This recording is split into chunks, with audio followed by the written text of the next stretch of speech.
नंदनाय सुकान्ति सुताय केशवचन्द्राय यदुसुतं सुकान्तितनय सुन्नक्षेत्राधिपतिं पूर्णं ब्रह्मं प्रकृतिरूपिणं सुपुरुषं पुराणं संतमूर्ति सहस्रवदनं भक्तो प्रियो सुंदरं गुणानिधि करुणा सागर केशव परम ब्रह्म। मेरे प्रभु जगतपति जगत नारायण परम ब्रह्म परमेश्वर चरमनाथ चरमेश्वर चरम पुरुष चरमधारी पूर्ण ब्रह्म स्वर्ण क्षेत्र के स्वर्ण ठाकुर श्री श्री श्री केशव चंद्र गुरु स्वामी जी के चरण पंकज जुगल में अनंत कोटि बार साष्टांग प्रणाम। त्वया हृषिकेश हृदय स्थितेनो यथा निजुक्तो तस्मै तथा करोमि। हे हृषिक ईश, हे इंद्रगण का नियंता, हे ठाकुर, मुझे आपका काम में और आपका इच्छा में नियुक्त करें। जिनके संपर्क में वेद वेदांत उपनिषद पुराण से लेकर रामायण तक ब्रह्मा शंकर आदि सर्वदेवगण आंशिक भी बोल नहीं पाए, उनके बारे में कुछ भी भूलना धृष्टता है। अपने इच्छा से वह नित्य वर्ण करते हैं, अपना कल्पना से सृष्टि को निर्माण एवं अपना लीला संरचना में सर्वदा मग्न रहते हैं। मेरे पथ प्रदर्शक गुरु एवं शास्त्र से जो भी शिक्षा ग्रहण किया हूं आपके आगे उपस्थापन करूंगा। वैदिक साहित्य की रचयिता श्री व्यासदेव के पिता महर्षि पराशर ने भगवान की संज्ञा निरूपण किए हैं जो विष्णु पुराण में वर्णित है। वैश्वर्य समग्रज वीर्यस्य जशस्सह श्रियो ज्ञान वैराग्यश्चैव शरणं भगदतिंगन। अर्थ समग्र ऐश्वर्य वीर्य यश श्री ज्ञान एवं वैराग्य ये 6 को भोग कहा जाता है और इस भोग पूर्णतः रूप में जिनके पास विद्यमान होता है वह ही भगवान पूर्ण होते हैं। इसीलिए बृहदारण्यक उपनिषद में भी लिखा है पूर्णमदः पूर्णमिदं पूर्णात् पूर्णमुदच्यते पूर्णस्य पूर्णमादाय पूर्णमेवावशिष्यते 5:1:1। ये मंत्र वेद में भी है। इस मंत्र का अर्थ क्या है? जो ब्रह्म परमात्मा या भगवान कहे वो पूर्ण है। ये संसार भी उनसे आया है, वो पूर्ण है। उसी ब्रह्म से प्रकट हुआ इस संसार को भी पूर्ण कहा जाता है। पूर्ण तत्व से पूर्णता ले जाने से भी पूर्ण ही रह जाता है। फिर विष्णु पुराण में ये भी लिखा है उत्पत्ति विनाशं च भूतनम अगतिम गतिम वेति विद्याम विद्या च सौवाच्य भगवानति। जो भूतगण का उत्पत्ति और विनाश, परलोक का गति और यहलोक का अगति, विद्या और अविद्या का अवगत है, वह ही भगवान होते हैं। भगवान ने भी गीता में अपने जन्म की विलक्षणता के बारे में बताया है। यद्यपि वह सामान्य पुरुष की भांति प्रकट या आविर्भाव होते हैं, क्योंकि भगवान का प्राकट्य तथा तिरोधान सामान्य जीव से भिन्न है, अतः शाश्वत है, अपनी अंतरंगा शक्ति के कारण आनंद स्वरूप है और भौतिक प्रकृति द्वारा कभी कलुषित नहीं होते। वेदों द्वारा भी पुष्टि की जाती है कि भगवान अजन्मा होके वे अनेक रूप में अवतरित होते रहते हैं। वैदिक साहित्य से भी पुष्टि होती है कि यद्यपि भगवान जन्म लेने का प्रतीत होते हैं, अब यह प्रश्न किया जा सकता है कि इस संसार में भगवान क्यों आविर्भूत होते हैं। दिव्य ज्ञान योग गीता में है अज अपि सन अव्यात्मा भूतनम ईश्वर अपि सन प्रकृतिं स्वम अधिष्ठाय संभवामि आत्मा माया 4:6। इसमें भगवान बोल रहे हैं, यद्यपि मैं अजन्मा तथा अविनाशी हूँ और यद्यपि मैं समस्त जीवों का स्वामी हूँ, तो भी प्रत्येक युग में अपने आदि दिव्य रूप में प्रकट होता हूँ। भगवान का जन्म का अलौकिकता इसमें बताया। उसी में फिर बोले हैं, यदा यदा हि धर्मस्य ग्लानि भवति भारत अभ्युत्थानम् अधर्मस्य तदात्मानं सृजाम्यहम्। 4:7 गीता।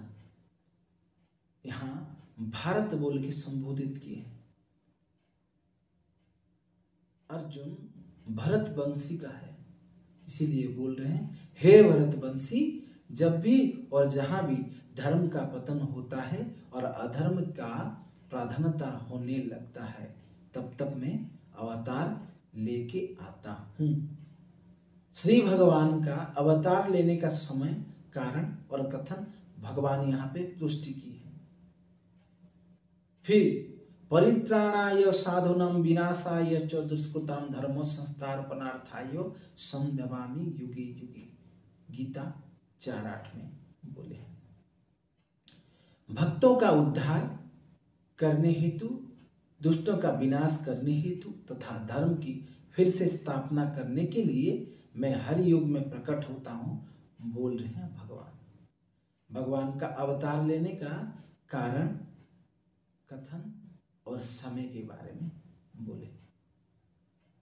फिर भगवान क्या बोल रहे हैं, जन्म कर्म च में दिव्यम एवं ज वेत्ति तत्वतः त्वक्तांग देह पुनर्जन्मो न एति मम एति स अर्जुन।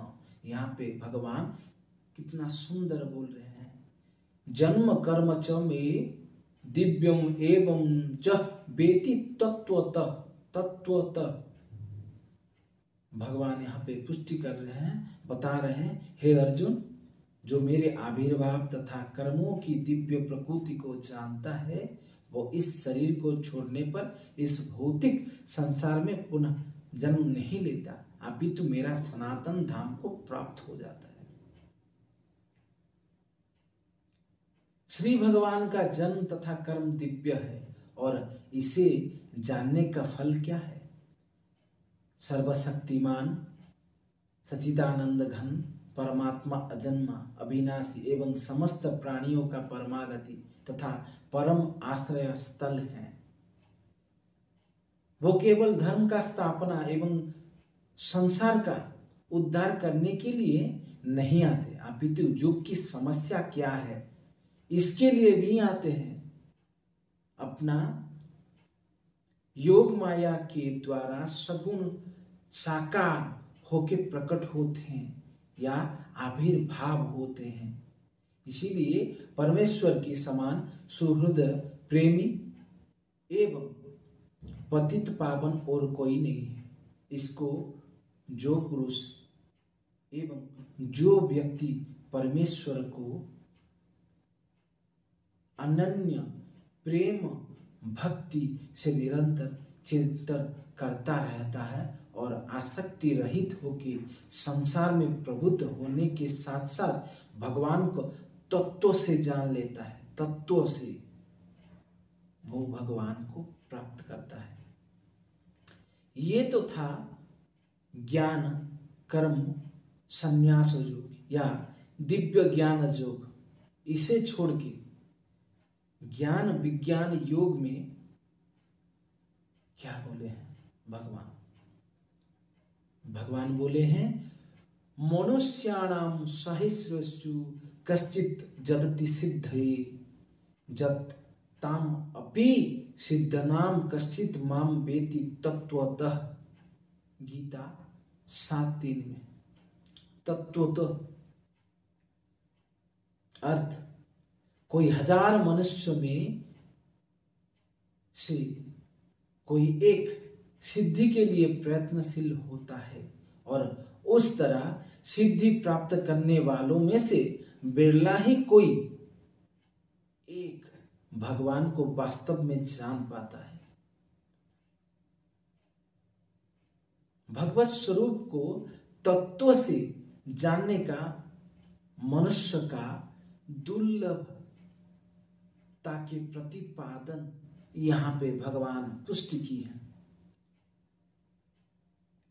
फिर राज विद्या राज गृहोद्योग में क्या कहें, भगवान बोले हैं अहम ही सर्वज्ञानां भोक्ता च प्रभु एव च न तो मम अभिजानति तत्वेन अतः जीवन्ति ते तत्वेन अतः जीवन्ति ते 9:24 गीता में लिखा है।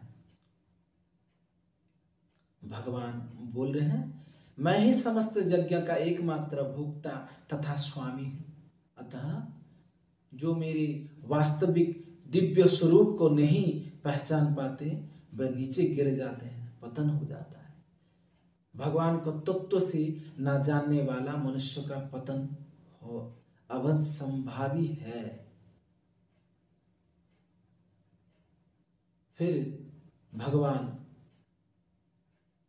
क्या बोल रहे हैं,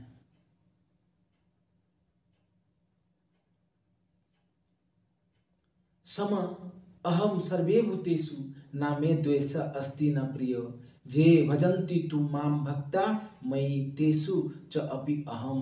गीता 9:29 में बोले हैं भगवान सम अहम सर्वे भूतेषु, मैं न तो किसी से द्वेष करता हूं न किसी के साथ पक्षपात करता हूं, मैं सर्वों के लिए संभाव हूं, सम अहम सर्वे भूतेषु। किंतु जो भी भक्ति पूर्वक मेरी सेवा करता है वो मेरा अंदर रहता है और मैं उसके भीतर प्रत्यक्ष प्रकट होता हूं। भगवान यहां पे बोल रहे हैं प्रत्यक्ष प्रकट होता हूं। जैसे उदाहरण एक दिया जा रहा है आपको, अग्नि। अग्नि जैसे सर्वत्र प्राप्त है लेकिन प्रत्यक्ष नहीं होता, हम लोगों को दृष्टिगोचर नहीं होता, दिखाई नहीं देता है। प्रज्वलित होने से ही प्रत्यक्ष होता है। ठीक उसी तरह परमात्मा सर्वत्र व्याप्त है लेकिन हर किसी को दिखाई नहीं देता। प्रभु व्यापक तो सर्वत्र समान, भगवान हर जगह व्यापक हैं। भक्ति के सहित भजन करने से प्रकटित होते हैं। भगवान करुणा निदान अपने भक्त का विशेष ध्यान रखते हैं। उसी गीता में उसी राज विद्या राज गृहोद्योग में 9:22 में है एक श्लोक, अनन्या चिंतयन्तो माम जे जना पार्जुपासते तेषां नित्याभियुक्तानां योगक्षेमं वहाम्यहम्। भगवान यहां बोल रहे हैं जो लोग अनन्य भाव से मेरे दिव्य स्वरूप का ध्यान करते हैं, निरंतर मेरी पूजा करते रहते हैं, उनकी जो आवश्यकताएं हैं या होती है उन्हें मैं पूरा करता हूं और जो कुछ उनके पास है उनकी रक्षा करता हूं। योग क्षमम वहाम्यहम्। योग क्षमम का अर्थ होता है भगवत स्वरूप प्राप्ति का नाम योग है। भगवत स्वरूप प्राप्ति का नाम योग है एवं भगवत प्राप्ति निमित्त किया जाने वाले साधनों को रक्षा करने का क्षम कहा जाता है। भगवान करुणा निदान कितना करुणा करते हैं हम लोगों को। और एक बात बोले हैं गीता में, जो जथा माम प्रपदन्ते तान तथा एव भजामि अहम्। यहां पे भगवान बोल रहे हैं जिस भाव से जो लोग मेरे शरण ग्रहण करते हैं उसी के अनुरूप मैं उन्हें फल देता हूं या पुरस्कृत करता हूं। अभी आइए ज्ञान विज्ञान योग में भगवान क्या बोले हैं। 7:25 गीता। न अहम प्रकाश सर्वस्व जोग माया समावृत मूढ़ अयम न अभिजानति लोक मम अजम अव्ययम। भगवान बोल रहे न अहम प्रकाश सर्वस्व जोग माया समावृत। जो मूर्ख तथा अल्पज्ञ है उनके लिए मैं कभी प्रकट नहीं होता हूं। उनके लिए मैं अपनी अंतरंगा शक्ति द्वारा आच्छादित रहता हूं, ढांक के रहता हूं। अतः वे ये नहीं जान पाते कि मैं अजन्मा हूं तथा अविनाशी हूं। फिर उसी ज्ञान विज्ञान योग में भगवान क्या बोल रहे हैं 7:24 गीता में। अव्यक्तम व्यक्तिम आपनम मन्यते माम अबुद्धयो परम भावम अजानंत मम अव्ययम अनुत्तमम। अर्थ क्या है? न बुद्धिहीन मनुष्य मुझको मेरी अनुत्तम अविनाशी परम भाव को ना जानते हुए मन इंद्रिय से अतीत मुझे अर्थात सच्चिदानंद परमात्मा को साधारण मनुष्य सोचता है। वह अपने अल्प ज्ञान के कारण मेरी अविनाशी तथा सर्वोच्च प्रकृति को नहीं जान पाता। फिर राज विद्या राजगृह योग में भगवान बोले 9:11 में अवजानन्ति मां मूढ़ा मानुषी तनुमासितम परम भावम जानंत मम भूत महेश्वर। भगवान यहाँ पे तुष्टि कर रहे हैं जब मैं मनुष्य रूप में अवतरित होता हूं तो मूर्ख मेरा उपहास करते हैं। वे मुझ परमेश्वर के दिव्य स्वभाव को नहीं जान पाते।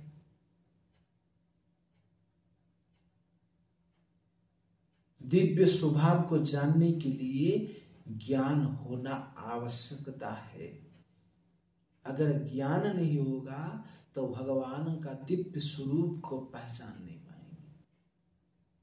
गीता में 4:38 में लिखा है नाहि ज्ञाने न सदृशम पवित्रम यह विद्यते तत्स्वयं जोग संसिद्धि कालेन आत्मानि विन्दति। अर्थ क्या है? भगवान यहां भी बोल रहे हैं इस संसार में ज्ञान के समान पवित्र कारक वस्तु निस्संदेह नहीं है। जो व्यक्ति भक्ति में सिद्धि हो जाता है वो यथा समय अपने अंतर में इस दिव्य ज्ञान का आस्वादन करता है।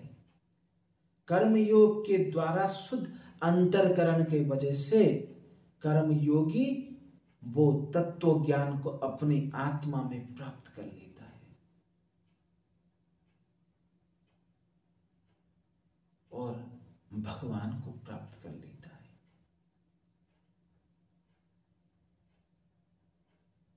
भगवान को प्राप्त करने के लिए सरलता चाहिए, नम्रता चाहिए,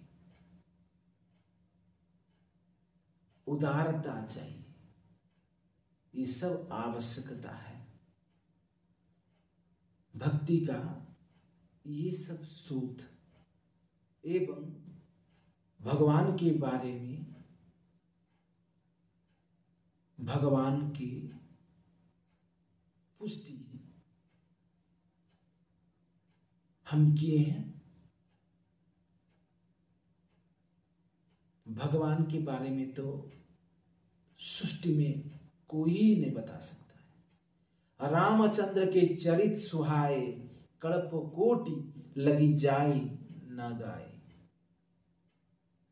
भगवान के सुंदर चरित्र करोड़ों कल्प में भी गाया नहीं जा सकता है। तब तक के लिए जय श्री गुरु स्वामी।